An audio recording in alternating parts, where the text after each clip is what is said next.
Најпред благодарам на председателот на СДА за Македонија господин Джилио Хоџич, што ни возможи на нас како граѓани на Македонија малку од малку да се отстраниме заради, за жал, чудното однесување на најголем дел од македонското општество и политика во последната година по повод два настана. Првиот настан беше резолуцијата во Обединените нации, кога најголем дел, за жал, од македонското општество се побуни зошто Македонија да ја подржи резолуцијата. Што имаме ние со масакрот, односно геноцидот во Сребреница? Ние треба да бидеме со Србија. Тоа беше, за жал, риториката на најголемиот дел на гласот во македонското општество, од кој сметам дека секој искрен македонец треба да се срами. Па и самото гласање испадна во некоја магла, дали председателката дала согласност, дали амбасадорот на своја рака гласал сам. Значи, имаше дискусија, меѓутоа целата дискусија беше во обратен правец. Не беше во правец на подршка на резолуцијата.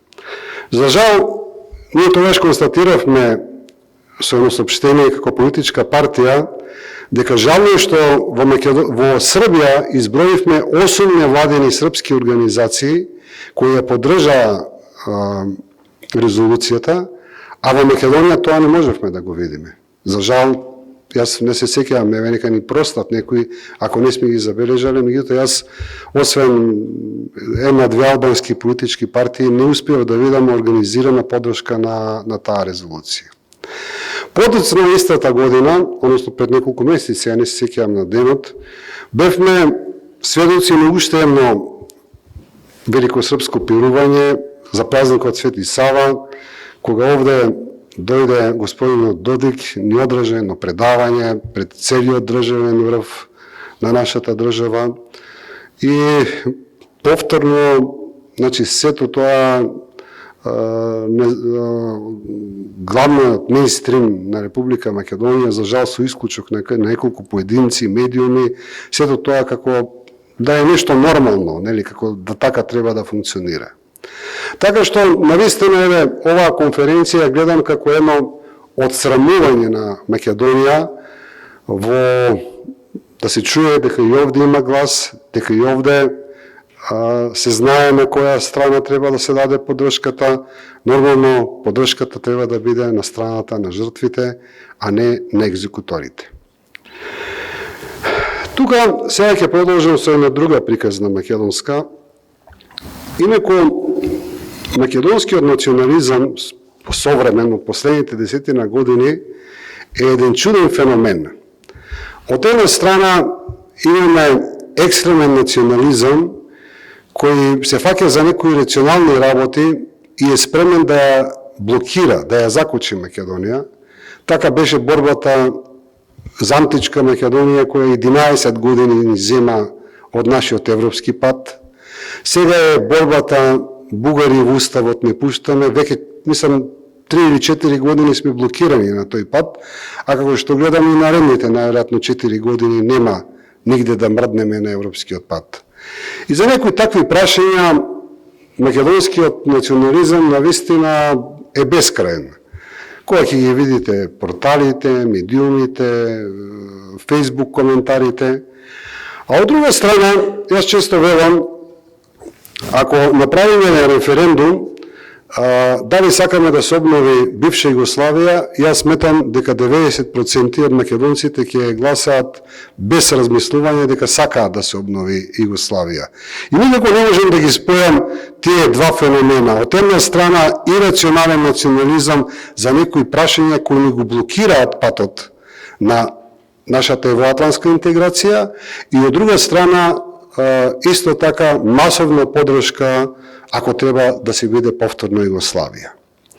При што долго време сметав дека кога станува збор за југословенската ориентација на најголем дел од македонците, станува збор за Титова Југославија, меѓутоа во последните 2-3 години се уверувам дека некако не ни е проблем дали е Титова Југославија или Караџорџева Југославија. Значи нешто што мислам дека имаше јасна црвена линија и во самата комунистичка Југославија како денеска да е разбиено. И сега не можам, во последно време зборувам за тоа многу често, меѓутоа не можам и денеска да не зборувам за еден феномен кој се случува во Македонија, каде што јас го нарекувам велико српско изживување над македонската нација, над македонскиот народ, за да демонстрираат колку тие се јаки, колку се моќни внатре во Македонија, колку може да ги контролираат процесите во Македонија. Именно во последните години, без некој јавен договор, без поминување на договор во парламентот, без договор кој може да се најде во службените весници на Република Македонија, без историски комисии да се среќаваат и да решаваат што е тоа општа заедничка историја со Србија, ние имаме еден процес на прослави на великосрпски празници во Македонија. Значи, перманентно, и тоа ако на почетокот беше на јубилеи, да речеме на 5 години, сега практично стана пракса секоја година. Значи, ние имаме прослава на 4 до 5, секоја годишна прослава на великосрпската окупација на Македонија. Тоа се настаните победата на Кајмакчалан, победата на Зебренјак, победата во Брегалница, Валандовското востание, крајот на Првата светска војна во Битола, сега се воведе и битката кај Рамне во Охрид. Значи, ако ги наброиме во овој момент, јас сметам дека во Македонија во овој момент имаме горе-доле 50-50 прослави на великосрпски настани во Македонија и чисто македонски национални празници, ако ги земеме верските или сите други празници. И тоа е една парадоксална ситуација која јас не можам да ја објасним, колку навистина само да кажам, ова е надмоќта, ова е силата која сака да се демонстрира некој на српскиот свет внатре во Македонија. И што е сега уште попарадоксално во тие одбележување на настаните? И поглед тоа што србите на Александар Караџорџевиќ биле окупатори на територијата на Македонија, во која окупација македонците го губат секој елемент на национален идентитет.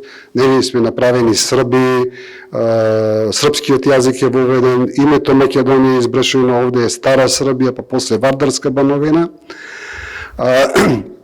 Ние имаме ситуација ден денеска, каде што српските државни представници на територија на Македонија, под македонско знаме, со македонски старешини, го употребуваат терминот Стара Србија, Јужна Србија, македонците ги нарекуваат ослободување на србите, и не еден од тие патриоти кои претходно, веќе ви спомнав, се толку големи за некои други ирационални прашања, не крева ни еден глас.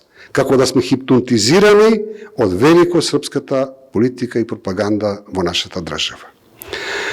Така што, оно што зборува претходните соговорници, дека опасноста од великосрпската политика, за жал денеска ја гледаат скоро сите бивши југословенски народи. И словенците, и хрватите, и албанците, и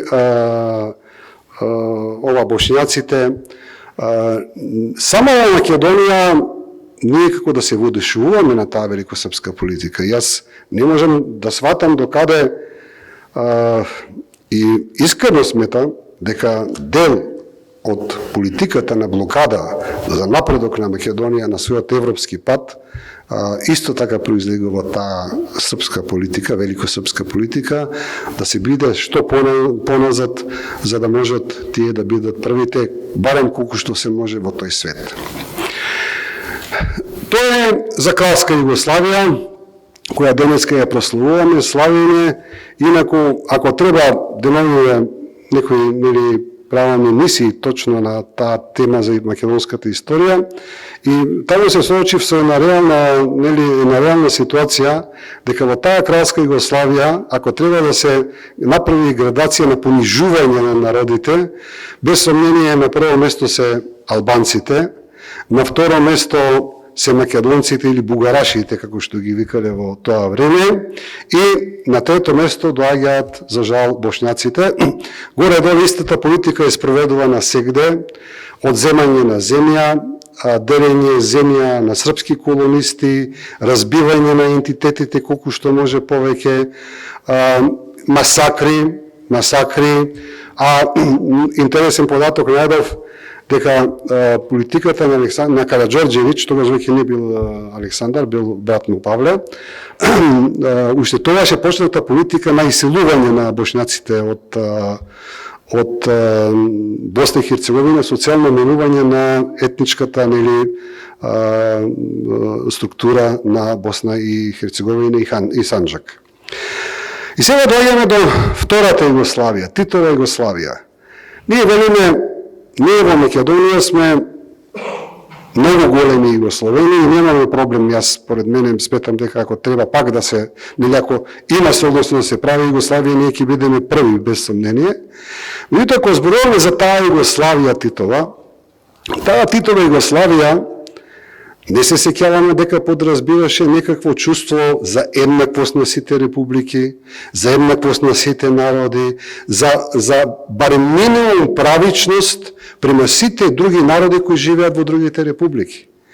За жал, до ден денеска, како тој спомен на Титова и во Југославија, повторно како да ги бришаме сите едни по едни. Сите ни се некаков проблем. Албанците, нели се стар проблем, тие се на прво место. Хрватите се исто така проблем. Зачудува некои анкети што се спроведуваат во Македонија, најнесакан народ после бугарите во Македонија се хрватите. Не можем да се начудам што е мотивот на целата таа филозофија. Освен да се гледа секој ден српска телевизија и таму гледате усташи, вакви, такви и едноставно да ви го мијат мозокот за целата политика. А истата работа, за жал, ние ја видовме и со настаните од Сребреница. Конечно, не можам да не се подсетам дека како сведок на тие настани, на распадот на Титова Југославија, на борбите во Југославија, убиствата, масакрите што се правеа, тогаш не беше само едно убиство, не беше само еден масакар, не беше само Сребреница. Такви убиства слушавме секојдневно на различни страни и во Хрватска, и во Босна, подоцна дојде и Косово. Значи, јутоа, зошто забораваме ние во Македонија? Додека ги гледавме крвавите настани во Хрватска и во Босна, заборавивме ли дека ние се тресевме во Македонија, дека истата таа југословенска или веќе тогаш србизирана армија може да влезе во Македонија? Значи, 10 години, не една година, од 90-та, односно можеби од 89-та година, кога почна рушењето на Југославија, до 2000-та година, вклучително и НАТО бомбардирањето, во Македонија имаше страв од влегување на југословенската српска војска и правење на пуч. Заборавивме ли на изјавите на тогашниот премиер Кљусев, кој вели дека со денови, со недели не спиел дома? Од кој се плашел тогашниот премиер? Се плашеше од Турција, од Бугарија, од Албанија, од Грција? Не, се плашеше од Милошевиќ и се плашеше од таа великосрпска политика. И не само тој. Значи, во цела Македонија постоеше тој страв, дека кога Србија ќе заврши со Хрватска, ќе заврши со Босна, најлесно и наједноставно ќе биде влезот во Македонија. Меѓутоа, сето тоа денеска не важи. Мене ми е жал што денеска Македонија геополитички се представува како сателит на великосрпската политика, на великосрпскиот свет или српскиот свет, ако сакаме понежно да го кажеме сето тоа, а забораваме на нашата историја, која многу јасно не учи каде беше Македонија во тој српски свет и каде може повторно да биде понатамо. Еве, тоа е така едно мое чувство за потреба да се придружам кон овој глас од Македонија за жртвите во Сребреница и во цела Босна и Херцеговина во тоа време кои се случува, и еве да видите дека и овде во Македонија, иако не многу големо мнозинство, меѓутоа се уште има луѓе кои размислуваат пред се на начин правдата да биде задоволена.